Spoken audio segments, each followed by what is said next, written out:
and in this video I'm going to be fitting my newly painted calipers, fitting some uprated hoses and bleeding the brakes all on my own.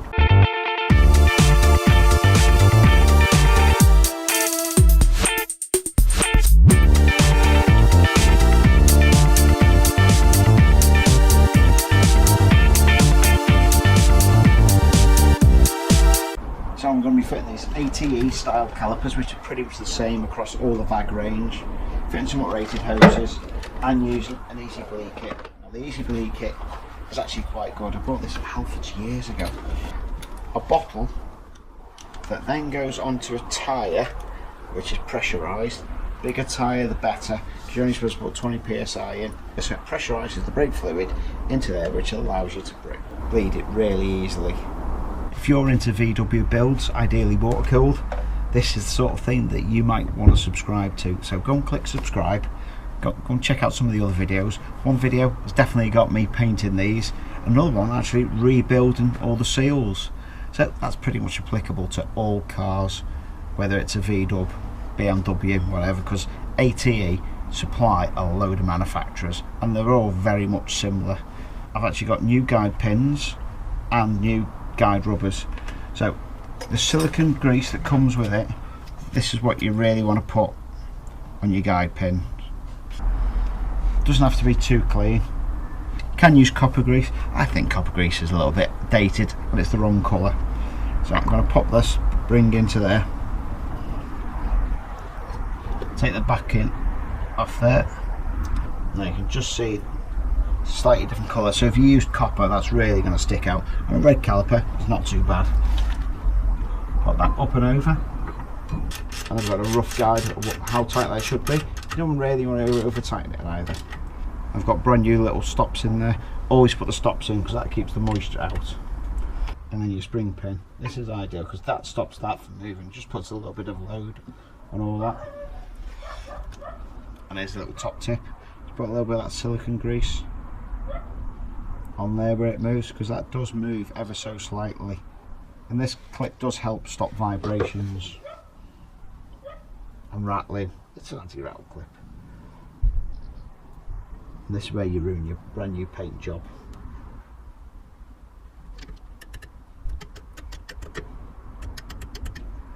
Just push that in. There's probably a little bit of paint just, and that's in, yeah. And there we've got it. Perfect. So I've gone and got myself some HEL brake hoses. Slightly cheaper than Goodrich. Are they any better? I don't know yet. They look alright. I've opted for a carbon look. Let's get them open. You get some stickers anyway. Ooh, they smell nice. So it's a good start. This is a VW Corrado. I've opted for Lupo. 1 litre Lupo, because it's a slightly shorter hose, it's got a banjo fitting, and it's got the correct fitting at the end. I also, instead of having 6 hoses, which I should have for the car, I've gone for the 4 hose kit, because at the back I've already got a set of Goodrich braided hoses on the rear caliper conversion, so that's going to sit on the rear beam. So let's compare the length of these hoses. So the union's pretty much the same, but look at the length difference on that, because the Mark IV ones were far too long, because they've got a bigger distance between where the wheel is and where the inner arch is. So I have measured it and it seems about right. Let's fit them anyway. So with something like this, the banjo, you can't spin the banjo around, so you fit that side first and then go onto this bit, because that's a spinny union and then there's a spinny union. So let me run through the bits I'm using, because yours might be slightly different. So I'm using a Mark IV hardline, pretty much bolts a very similar sort of place, a little bit higher. I've had to alter the bracket to come round, and then I'm using the Mark IV brakes. This is on a 290, either a 290 or 285 disc, VR6 disc, which isn't listed for the Corrado or the Golf, but it's actually listed for the Passat. It seems to have the right offset, 5x100. Wind it in. So now I've took the bracket off. Just got to make it a little bit bigger with using a cone drill.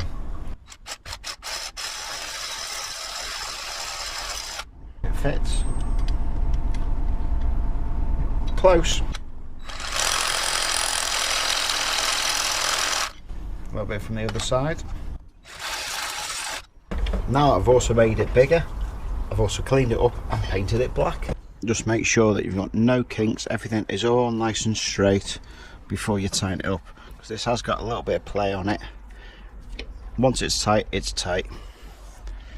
I'm just going to cable tie it to there. It's got a little bit of a union that's able to move through. So that's now able to move quite freely through there. I'll tighten that up in a bit. And that's got a bit of movement on it, and that will go lock to lock, and it's a lot better than it was.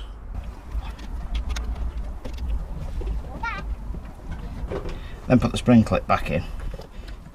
Stops it from vibrating loose. Okay, that's good.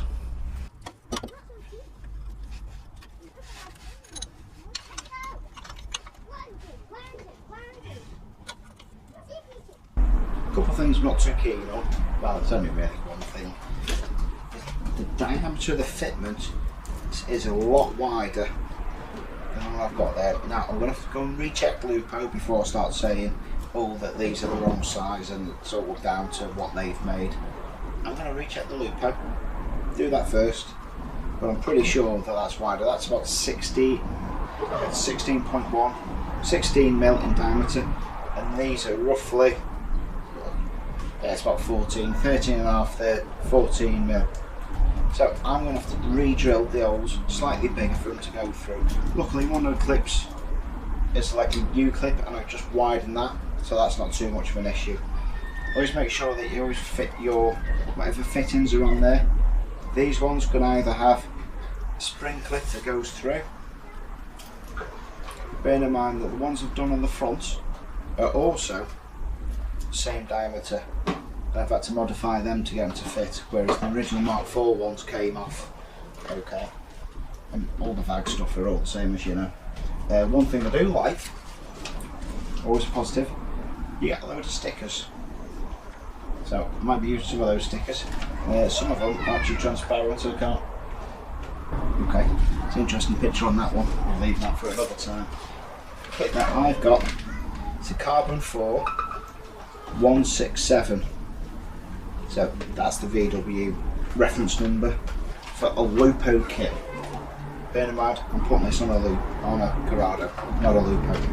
Now, instructions, it's actually quite comprehensive, because like all of us, we only open them up after we've started doing stuff. So there's quite a bit of stuff. The one thing I do like about the instructions, now that I've bothered to open them and look at them, because well, we just go ahead and fit them, don't we? It's got a load of information on locating, all important stuff, use brake fluid, but more importantly, how tight to do the banjo bolt going into your calipers. So it reckons between 19 and 32, and I guessed about 25. So that's about right, but I'll check all that. So let's get on and get this little back one on, which is a funny little shape.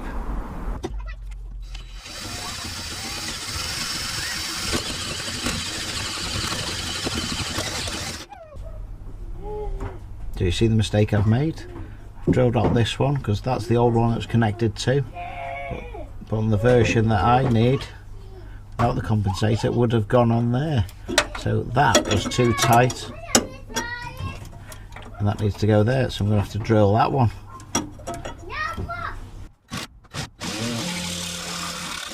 So it's time to bleed the brakes up now. So I'm going to be using one of these one-man single kits. So basically, that goes onto your reservoir, that gets full of brake fluid, and this end goes onto a tyre. It's a little bit harder when you've got a completely dry system, which I think this is going to be, but that goes onto the end of your cap, and inside the kit you get a few different variations. Brake fluid in there, and then on this black hose, which the other end goes onto a tyre with no more than 20 psi or 1.4 bar. I'm going to fill that reservoir up because that's fairly empty. using dot 4.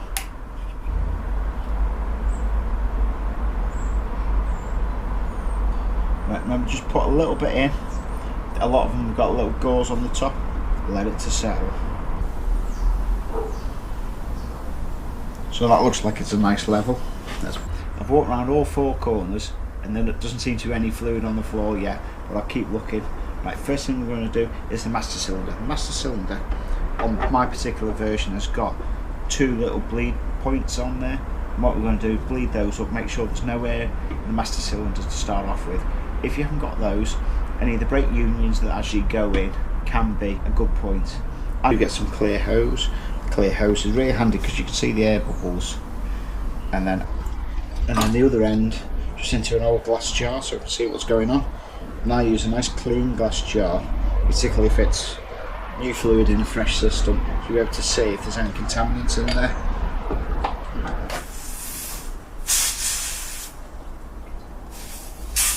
And this is something like a 6mm, so I haven't quite got a 6mm hanging around, so not too tight. And just check that there's fluid coming through. Okay, I'm happy with that. Which, if that was empty, you'd be able to see that. So I always like to start at the furthest away corner to where the master cylinder is. It's just one of those old school practices I just stick with, and I've never had poor results. You can actually see some of the surface corrosion's built up on there. That's just from it being out. It's not done any mileage, just not having a wheel covering it. I've got the line on there. Just have a little look at that. So you've got some clear, then goes into the jar. And of course it's still pressurised. So let's just crack this off and see what happens. Now I have had all these. That's actually come out quite quicker, to be honest.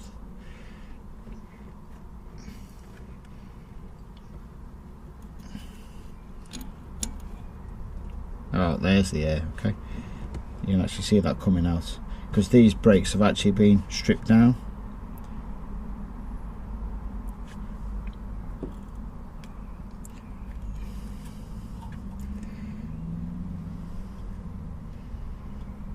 It's probably going to be quite a bit of air in there, so I'm going to do it for a little bit. That looks actually quite good.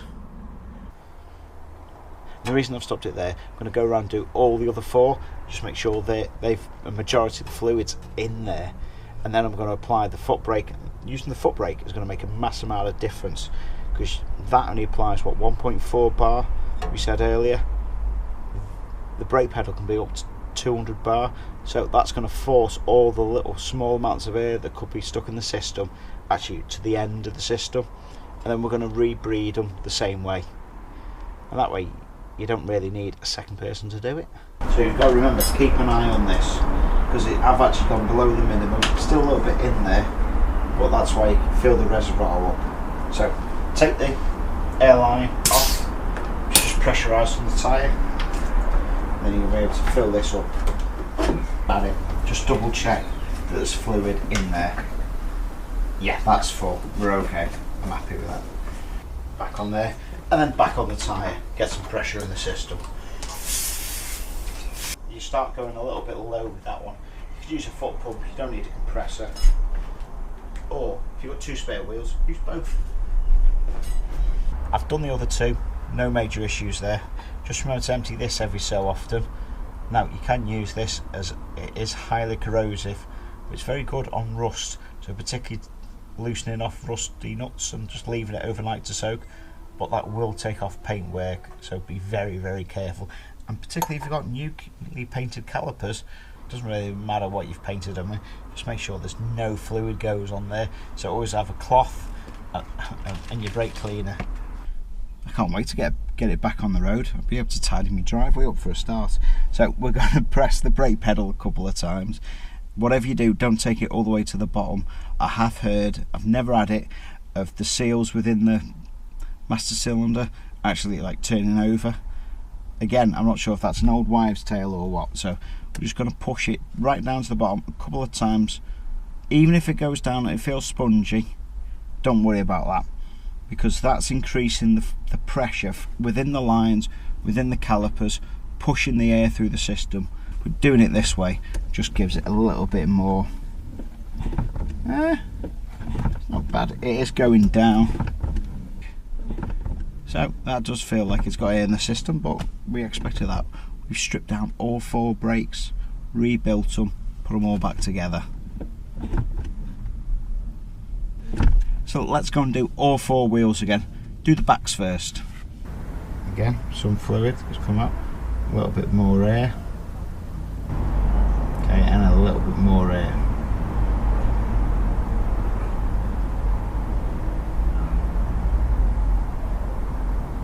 And now a little bit more air again. Let's see if we can just see that now.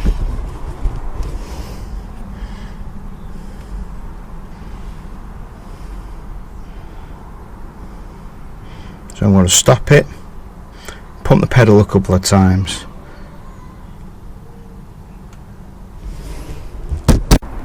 Right, pumped it a couple more times. Let's see how much better it comes off at this one.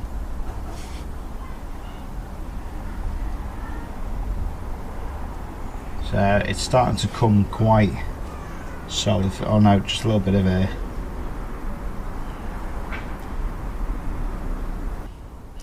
As you can see, that's poured a good amount of fluid through.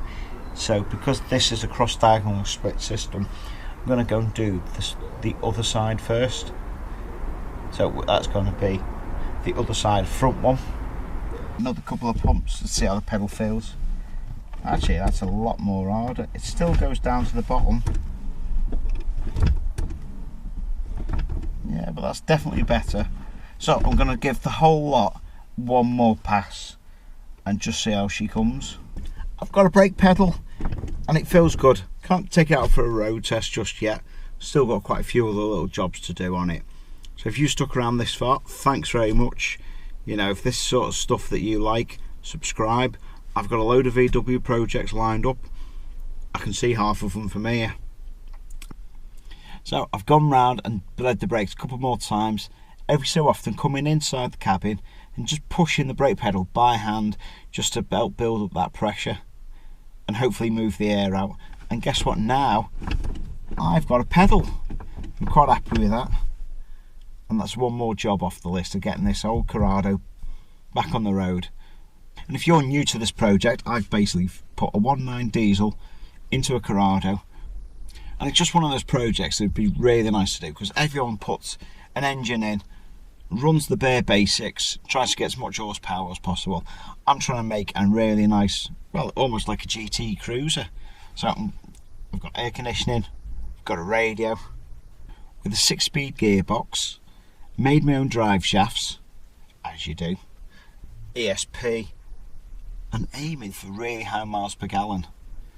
So I've got an ideal number. I've called this Project 77 because I'm aiming for 77 miles per gallon. Don't know whether it's achievable, but we can only find out. So the sooner I get this back on the road, be able to start messing around with the mapping, get it all safe, run through all those things I'm going to find that's going to be wrong with it. It's bound to be something, but so far it's all going quite well. Thanks very much for watching. Again, subscribe, share and like. Ta-da!